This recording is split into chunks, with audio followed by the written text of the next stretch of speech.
Welcome into the 615 Sessions podcast on this Friday, June the 13th. Friday the 13th. Not quite spooky in the middle of June that way, and not really bad luck vibes around the situation coming off of the conclusion of the Titans offseason program. Now, we're always happy to have you guys in for another episode of the podcast. Today's podcast episode is going to be different. We are going to give you a portion of 4 different interviews that I did with 4 different Titans players, all 3 days of mandatory minicamp, and then a Cody Barton interview from OTAs. Now, for those of you who listen on the radio show, you may have heard these things already in full. If you haven't, 10 out of 10 recommend. I thought, the worst part of these interviews is me, but you guys knew that going in.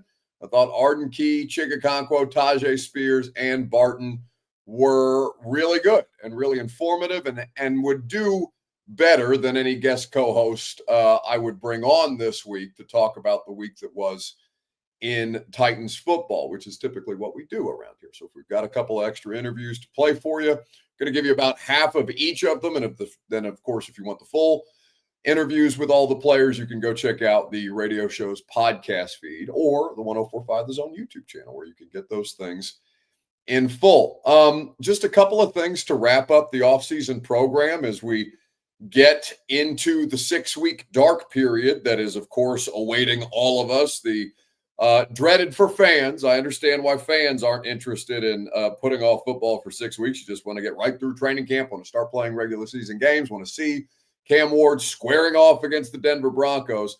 There's a couple of different notes that I wanted to make sure I got to before we get into these player interviews. The thing about the Titans right now is I am still pretty skeptical about them being any kind of what people would consider good in 2025. I think that they are going to be significantly more fun.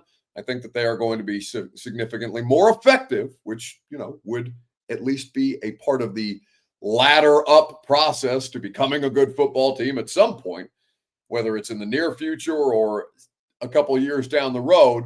But what I do know definitively, and it's the only thing that I know definitively, and I talked a little bit about this on the radio show today, the only thing I know definitively about the Titans in 2025 is that Cam Ward is, and I'm going to apologize on the front end to those of you who may have delicate sensibilities regarding Cam Ward and his language, but Cam Ward is unfuckable with. And that's my biggest takeaway from Titans offseason program. He's been here for a month and a half at this point in time. And all the different things that I've seen from him and all the different ways that he succeeded and failed, because, again, it's not seamless. This dude is not somebody that is going to be bothered by the situations. The most important thing that the Titans needed to get accomplished is the quarterback situation, is getting the quarterback situation to level out.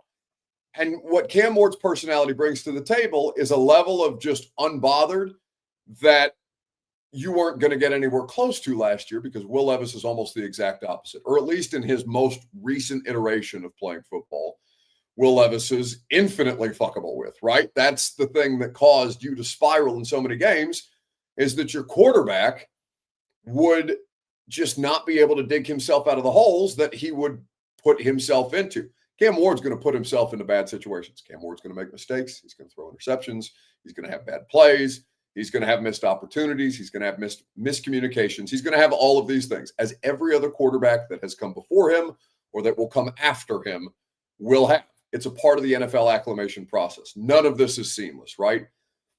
But the biggest detriment to the Titans' success, or the biggest contributor to the Titans' failure last year, is that they had a quarterback who would tailspin. And what I have learned from just spending a month and a half around Cam Ward, talking to Cam Ward and his teammates, talking to his coaching staff, both on and off the record, about all of these things, is that you cannot truly bother this guy. Doesn't mean that he won't make bad plays, but it means that it won't crater him. And that is such a critical element of what the Titans are going to have to do, is that they just have to find somebody who can hold the fort and execute the play, even if the play previous was not the best play in the world or was an egregious mistake, or all these different things, whether it's Brian Callahan talking about how Cam Ward responds to trash talk and how Brian Callahan has to adjust to him, as I'm sure you've heard or seen this clip several times over at this point. Yeah, I'll be honest, I'm not used to calling plays to a quarterback who's usually still talking when I'm talking to him. And that's great. And so I asked him after practice, and I said, just help me out here. I said, do you need me to wait till you finish? And he goes, no, I'm listening. So he's hearing what I'm telling him. And it was a pretty remarkable to see all the things going on and how much he's talking, but like his brain is still like with me, I guess is the best way to put it. Like when I'm calling him play, he's doing all he's doing, but he's listening to everything I'm telling him. And he enters right into the huddle and he calls a play and doesn't script the play call. And I thought that was actually kind of remarkable. I don't know, I couldn't do that. So that's just kind of who he is. That's his personality. And again, if it was something that I felt like was detrimental to his ability to manage the offense and call it in a huddle and all that, I'd probably have a couple things to say to him. But he didn't miss a beat when it came to calling the play and being on top of it and then executing when it came time to execute. So it was a new experience for me, but it was fun. Unbothered is Cam Ward. So people are having to adjust to Cam Ward. And like I said, there will be moments when he screws that up, when he won't be able to do that effectively and efficiently. But I just think that he's got the right demeanor to be able to handle these circumstances. And there is reason to believe, based on his collegiate track record, that he has the tools to overcome these things. Now, will he be able to do it as effectively at the NFL level? There's reason to expect that this will be more difficult. I mean, it will be more difficult than anything from a football standpoint that Cam Ward's ever done. But the mental makeup of this player is going to at least give them the opportunity to succeed. Now, the Titans could screw Cam Ward up. They screwed Marcus Mariota up.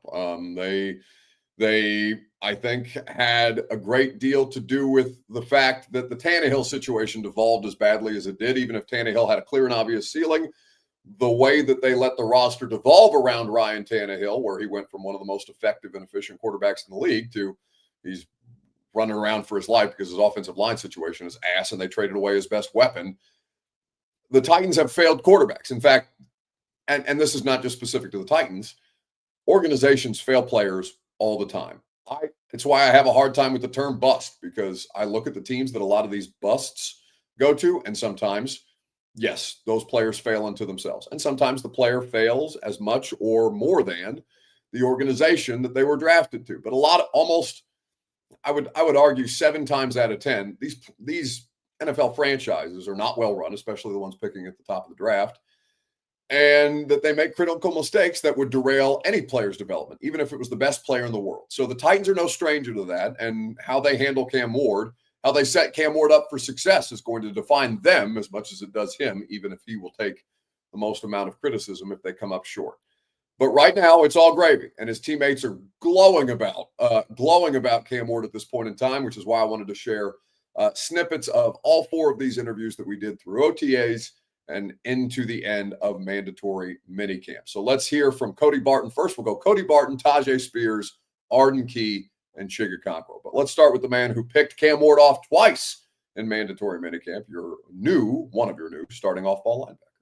We're hanging out here with Cody Barton. We just wrapped up, day 4 of OTAs for you guys? Day 4, yep. Day 4. All right, you got a lot of third down work in particular. How'd you feel like it went for the defense? Felt good. There's always some things to clean up. Little mistakes here and there. I had a mistake towards the end.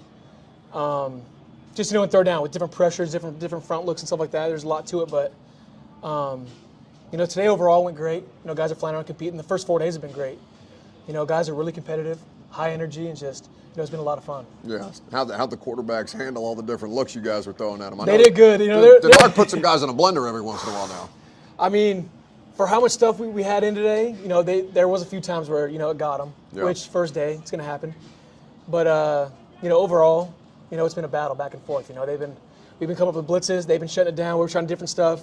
we'll get them on one thing. You know what I mean? It's just the back and forth. It's been fun. Yeah, no, it's been fun for us to, we've only been able to see you guys for a couple of days out here when it's open, but it's been enjoyable to watch the back and forth, and it doesn't, you try not to assign too much to one practice or any one thing, but I know it's about, just watching what you can after a day of work and going back there and correcting the mistakes, and you're old hat at this point, but you got a lot of new dudes running around out here on defense. How's the dynamic with you as somebody who's new to the building, but also understanding there's a ton of new dudes to this building as well? Yeah, I mean, the dynamic's been good overall. The guys who are already here, very accepting of the new guys. They got a good locker room here, good culture, good camaraderie amongst the guys. And then for us new guys, we've just fallen right in and just, it's been clicking pretty quick with the guys. At this point, it's only been 4 practices, but it feels like we've been here a lot longer than that. You know what I mean? Like the way we're all communicating, playing together, and we got a long way to go, just like everyone else. But the way things have gone so far has been it's been great. Yeah, you talked about this at your podium session, 2 weeks ago, 3 weeks ago, something like that. And just for the audience that may not have caught that, why here? There's always opportunities, and money is a factor in anything, but you try not to assign too much to anything like that. Why the Titans for you? They kept me strong and heavy on the first day of free agency, which to me was a good sign of them, wanting me as their guy, their belief in me. But yeah, they came strong after me, and I'm a big person on loyalty, and I feel like them coming at me was a sign of them wanting me, and I tied that to them wanting to be loyal to me, and so that first was the biggest thing for me. Obviously, the money was good, but also looked at the scheme a little bit, and similar to what I was in last year.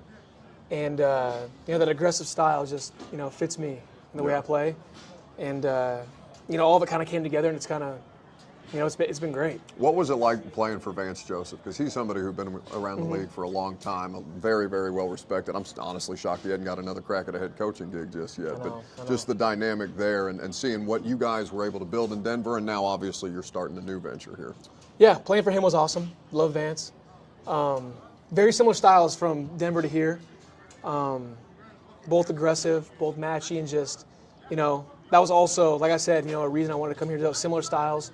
Last year was the best year of my career up to date, and I wanted to keep the thing rolling. Sure. And like I said, I'm just very blessed to be here and excited, and that they came after me strong, and I'm tight.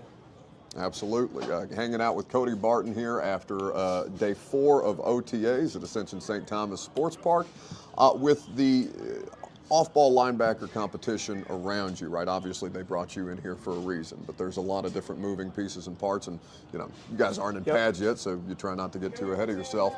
But with the young guys that you're working alongside, and dudes who have maybe a year or 2 of experience and stuff like that, what can you tell the audience about the different kinds of dudes who you're working with right now in the room? Yeah, right now, going out has been me and James Williams. Yeah. Tall, big athlete, converted safety. Looks like a predator out there, man. Yeah, dude's big.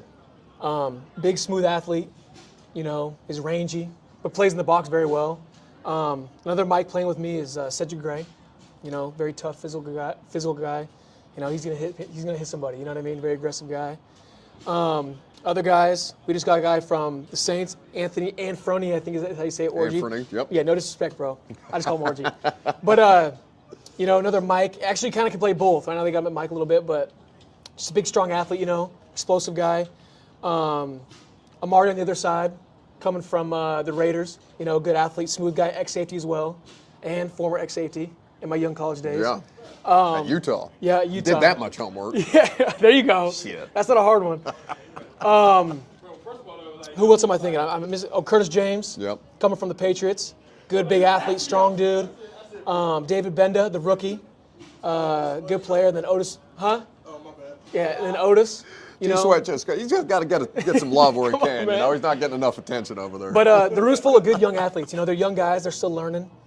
And, it's actually helped my game, too, because while I'm learning the defense, they're helping me learn the defense, and I'm also helping them on the defense from my perspective, because I've been in some different schemes, and so, it's a lot of back and forth in the room, helping each other, and, as young as they are, they're picking up things quick, and they're, as a whole group, we're all moving the right way. Hanging out here with Tajay Spears after mandatory minicamp day 1. It's good to see you, Bob. Hey, good to see you too, man. How'd it go out there today? Look, you guys look pretty crisp from the untrained eye, but I get your first-hand assessment. Yeah. It was a good day today. Offense, we came out here, from a long weekend, and we did well. Yeah. We did well. Just building. It was a great OTA session going into the vet minicamp. So yeah. So for you building off OTAs, understanding things change when you get to training camp. Yeah. Gets real football. This is as close as we can get in the meantime. But what was your emphasis building from OTAs into the day 1 of minicamp and obviously working through the next couple? Just keep on stacking the days. Just take one day at a time. Like you said, it's kind of hard right now because training camp ain't here. And you're like, damn, I want to play real football. But, you got to slow yourself down and say, let's focus on this right now. We do one thing at a time. Just keep on stacking day by day. Especially for you, last year not going to plan as far as being available and stuff like that. And, the concussions are just the worst thing in the world to deal with. But, I imagine that you had to reiterate that message to yourself a couple times last year and among the other frustrations with what was going on. Yeah, it was a lot of frustrations, like you said. Of course, like health issues. Some things that's out of my control. Sure. But I try to put them in my control this time by doing extra stuff to like prep my body, waking up early, staying hydrated, different things like that. Who over there chirping at you? I don't know, somebody, man. You know how they be, but nah, though. Just doing extra things to give me the edge, or to keep me healthy. Yeah. So when did you make the decision for the Guardian cap specifically? Because you and Wiley and a couple of guys. Yeah, I mean, those things, they've been proven to reduce the percentage by a significant amount. And I'm sure it's not, not the easiest decision to make, even though it's obviously in the best interest of your health. I always kind of been like a player like that, bang, bang. Like I take some shots. Yeah. And after the first concussion, I felt it, like I hit the ground, and I was like, yeah, I think it's time for me to start putting that Guardian cap back on. Yeah. And it was, obviously something that, you're taking the measures to make sure that you can be as available as humanly possible and protect yourself, because obviously you're looking to have as long and healthiest career as humanly possible. No, for real, that's what it's all about. Tell me about young gun out there, Cam. He's we're just starting to get to know him, but you obviously have a little more day-to-day exposure to him than we do. Yeah, he out there operating, operating on a high level. He look like he's been here for a long time. He don't look like a rookie, like what people would say. Like he already, he's advanced and like he's doing a good job, like with the guys and making the calls in the huddle. Like the way he like conduct the huddle, that's like outstanding. Yeah. That's like probably like the best compliment you can get. The way he conduct the huddle, like he's a natural leader. He gonna pull guys along just by his, just by his personality, who he come out there and be every day. So. Well, and you could speak that better than most, Tajay, because you are, just based on my experience dealing with you, you're as authentic a person as you come across, and I think that authenticity for Cam, it's not always easy for a rookie coming in and having that command. Yeah. But with you guys, it's just about be who you are all the time, and that will get you the respect on top of performing, of course. Yeah. No, just out of the programs I came up under, especially like my high school head coach, he installed discipline in me, and Coach Willie Fritz, man, he, basically he taught me all these different things that, that I didn't know coming out of high school. So I had a great background of structure. So yeah, it's pretty cool. Yeah, the offensive line, there are a lot of new pieces and parts every year at this level. Obviously, things move around a lot, but the new offensive line and now year 2 for you and TP and the rest of the group with Randy. What are you looking forward to showing people when you can finally get in the pads before we get to preseason and the rest? We just want to play on the same page. Whatever it look like, we just want to be on the same page. Like, I feel like whatever like relationship you're in or whatever, I just feel like when you're on the same page, that's when things go to new heights. That's when you go to accomplish the things that you never could have thought about accomplishing. As long as we do it together, I feel like we'll be all right. And you feel that the offseason program that they've designed has helped foster a lot of that? I feel like we're coming together. Okay. It's going to be different. Sure. We chirping at the defense, they chirping at us. Oh, we ain't got no pads on. Of course we got I got a kick out of Cam chirping at Jeff a little bit today. Nah, that was funny. They didn't waste no time. They're going to be talking all camp. Yeah. We got Arden Key here after day 2 of mandatory minicamp on the show. high key, low key. Maybe we'll get to some questions later on. Who's to say? But I tell you what was high level today. Y'all were getting after it. We was. It was a hot one today. Hotter than yesterday. Yeah. No cool breeze, kind of keeping things calm. But the defense, the heat was turned up considerably. It looked like a much different version of that offense than we saw yesterday. Other than Calvin getting that 50-yarder on y'all, I don't know. It was the pressure was there. It was. But how was that ball? That ball was nice. Ball was nice. That ball was Yeah, talk to me about Young Gun. You guys gone up against him the last couple of days. Give me the defense's vibe. I like his style of play. He's hungry. He's ready to win. Yeah. You can tell his throws. He's been practicing with somebody. Been doing good practicing. His balls is flawless. I mean, they so pretty when they come out. When he leading those dudes too. Man. And then I'm not gonna even lie. Will Levis looking good. He had a couple of nice ones. Will Levis is looking good. I think he went to Carson Palmer or some quarterback training this offseason. Jordan, the brother. Yes. Yeah. So I see the work that's been put in with him. Yeah. Well, tell me about the work that you put in, because like you're coming off a year, Arden, where you playing some high level ball, but obviously you guys as a team not getting the results that you want. And so I guess kind of take me through where you were last season, understanding that you were, trying to raise your level of expectation, but you guys collectively weren't getting it right. Yeah, I mean, last year we was losing, and I was in that situation with the Ravens, so I was familiar with that type of situation, that type of ball.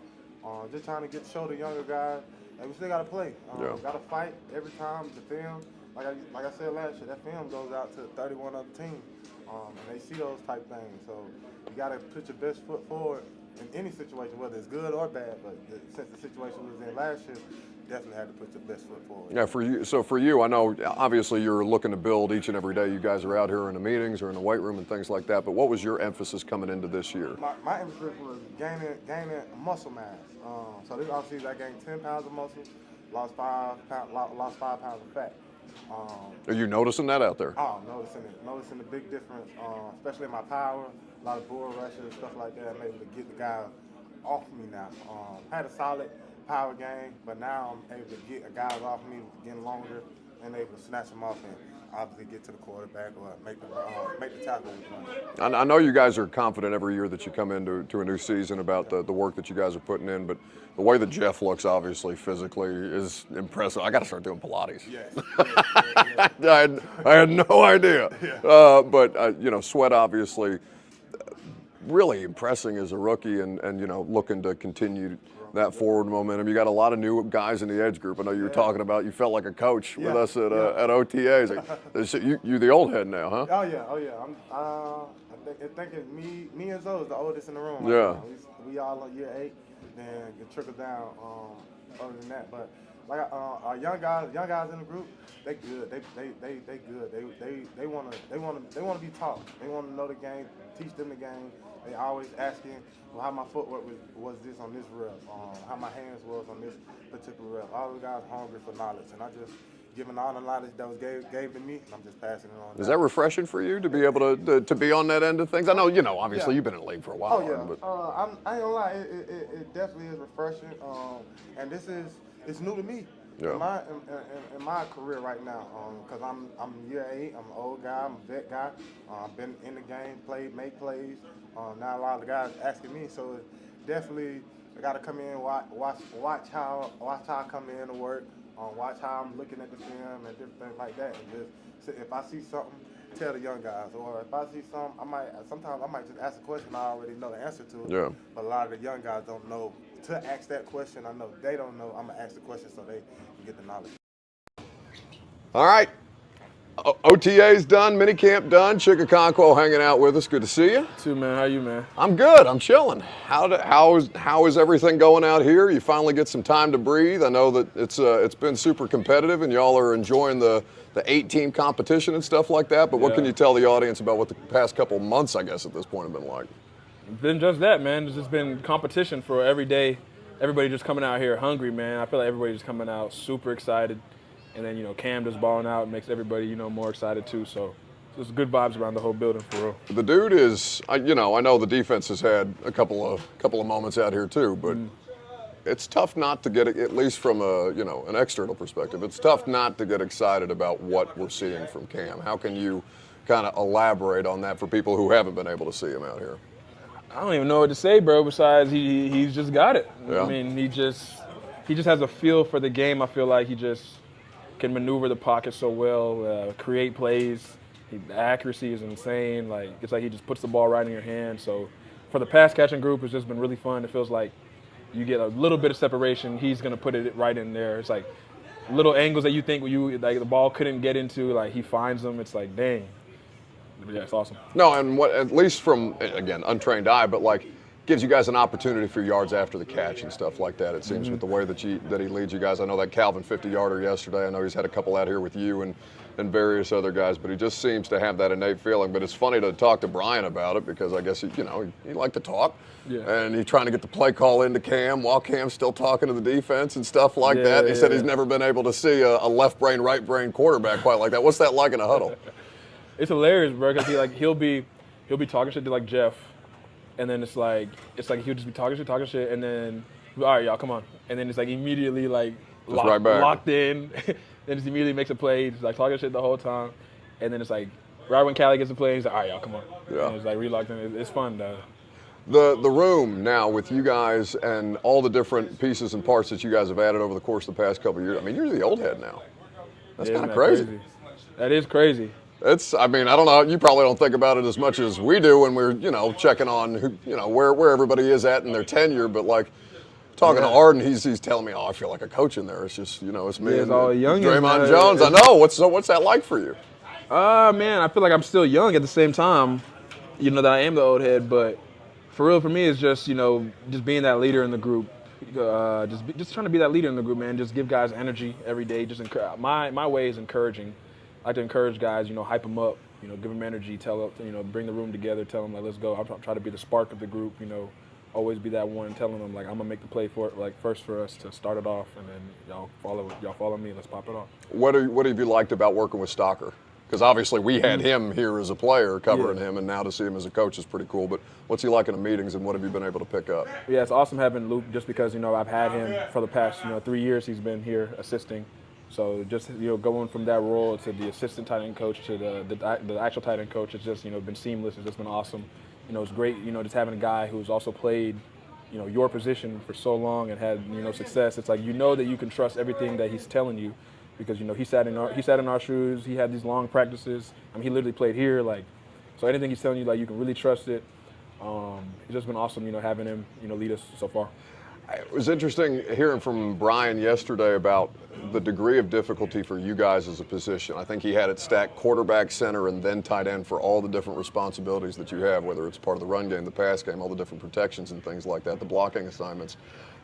For you, how comfortable are you at this point in your career with being that well-rounded player? I'm very comfortable now because, I've always done it and I've always wanted, to do that. I've always said that too. Like the tight end position, like it's the hardest position, like past quarterback, because it's like you got to know everything in the run game, you got to know everything in the pass game. Your special teams body is like you have to know all the calls, all the checks, because it's like if one thing messes up, like you're a part of like both. You're part of the pass and the run. You could have a run that's getting checked to a pass, like and you got like other like receivers, in their mind they're just like, oh, I hear the run. And then it's like, okay, I'm just listening for that. But it's like, no, you got to know both, like, at all times. But I love the position, man. I love that you have to be smart to play it. I think it also helps, just like I feel like the personalities of tight ends are also all the same. It's like, I feel like every tight end I've ever been around has just been like a selfless person, just a good dude. Never had like issues with like tight ends ever be like a selfish person, just like an annoying teammate. It's always been great teammates. I feel like the position just embodies that. I love tight end, man. So those are our conversations with Bert. I don't know why I'm only single screen. There we go. Okay. So those were our conversations in OTAs and minicamp with Cody Barton, Tajay Spears, Arden Key, and Chika Conquo. The full version of those conversations, we gave you guys about half here on the podcast. You can check the radio show's podcast feed out, or I'm pretty sure, Robert, did we post all 4 of them on 104.5 The Zone's YouTube channel? I know Tajay and Barton are for sure up there. Probably not Arden. I didn't do a great job with the audio on that one. But at least those 2 videos and all 4 full interviews will be available in the radio show feed. And if you don't know the radio show, it's the Buck Rising Show, because I'm very self-involved and I like things that are named after me. We're going to wrap it up here on the podcast. We appreciate you guys hanging out and keeping up with all the coverage throughout the course of the offseason program. Been a really interesting offseason. This team is, I think I called last year's team a science experiment, but this year feels even more so. And training camp is not that far away, 6 weeks. Not a long time. Now, as far as the programming goes, I've got a lot of vacation time coming up. So what we are going to do is this podcast, not primetime. Primetime will still be there on a near normal basis. There'll be a couple of dates that a couple of weeks where I'm out in the next 6 weeks. But the podcast is going to go on hiatus until their training camp is upon us. Or we'll probably bring it back the week before training camp to talk about any developments, any news and notes. We'll bring the guest co-hosts back and all those different things. But for the 615 sessions, we're going to take a summer break. Primetime will roll on. Obviously, the radio show will roll on. We will keep you updated with days that I will be out. And some of you rather enjoyed the Lucas and Robert experience on my show, and I was fine with it being on our show. It's our show, even though it's got my big old name on it. I very much enjoyed getting the same amount of money to do very little work. So I'm happy to turn you guys over to Robert and Lucas as often as you'll let me.